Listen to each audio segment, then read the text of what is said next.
Hello. Hello, maayong gabi sa tanan.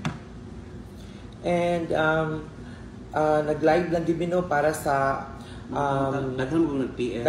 sa kadaghan sa mga nangutana sa amua and dili na mo matubag tanan. So nag-live na lang gyud mi para masayran sa tanan ang kamatuuran kung unsa gyud nahitabo. Kay prank lagi daw, madam. O unsa gyud nahitabo kaganina.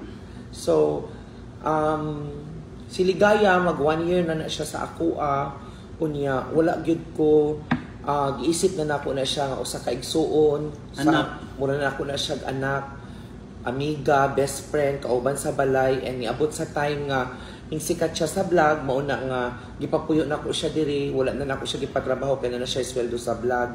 So dili lang kaisa ka higayon lang niya gibuhat sa ako kun dili kadaghan na, pero wala lang gid nako gipahibalo sa mga viewers sa katawhan nga ingana ang iyang binuhatan tungod kay maluoy ko sa iyaha kay mangayo pud siya og sorry and ang ihapong ang kunon ang iyahang sala.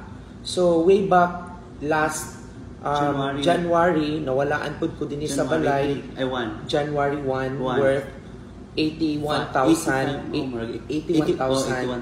and siya pud ang nakita sa CCTV camera, pero giangkon man pud to niya nga hinay-hinayan na lang niya bayad kay natintal daw siya sa kwarta nga iyahang nakita. So ako lang pud siyang gi-consider. Dili lang kana ang iyahang gipangbuhat, daghan kaayo og mga maningilay dinhi everyday gikan sa iyahang mga tindahan nga gipang-inuman, iyang gipang-utangan, bisan kinsa ang iyang gipang-utangan, moadto diri sa balay kay maningil tungod ni Ligaya, ako lang gyapon ang magbaguod og bayad. Tanan nga mga sweldo pa diri sa amo ang helper nga moabot sa iya, dili mo abot sa amo ang helper, sa among security, kay tungod magasto niya, ako lang gyapon ang mobayad. Tanan nga iyang mga gipangbuhat maskin sa gawas, wala niya tanan ang mga tindahan nga iyang gipangutangan, diri gyud na maningil tanan, and bisan kinsa na lang gyud ang iyang gipangutangan, ako lang gyapon ang makabayad. Ning abot sa time nga ako siyang gipahawa diri sa balay tungod kay grabe gyud ang iyang gibuhat. So mauna nga ning hawa siya, nag boarding house na siya, moadto lang siya diri para mag-content. And ning abot pud sa time na nahurot na akong pasensya sa iyaha, mauna nga gipalahi na ko siya og balay. Pero tagaadto niya dinhi, ako lang gyapon ginahatag ang iyang sweldo kung pila among sweldo, wala na ko ginabigla og hatag kay kabalo ko sa siya kagastador. So everyday makadawat na siya kung naami racket 3,000, 2,000, 3,000, 2,000 hantod makuha niya tanan. So mukita siya sa vlog namo, depende pod sa kadakon sa amo ang sahod. So pari-pareha lang sila og sweldo ni Sarah. And kaganina, last month pa na ako nabantayan nga ako ang GCash nga worth 50,000 na tingala ko nga ngano nga mahurot dayon. So nagtuo ko nga ang kana magud akong GCash moabot na siya tag 200,000 tungod kay ang sales sa parlor nga mobayad og GCash dinha na ihatag sa ako.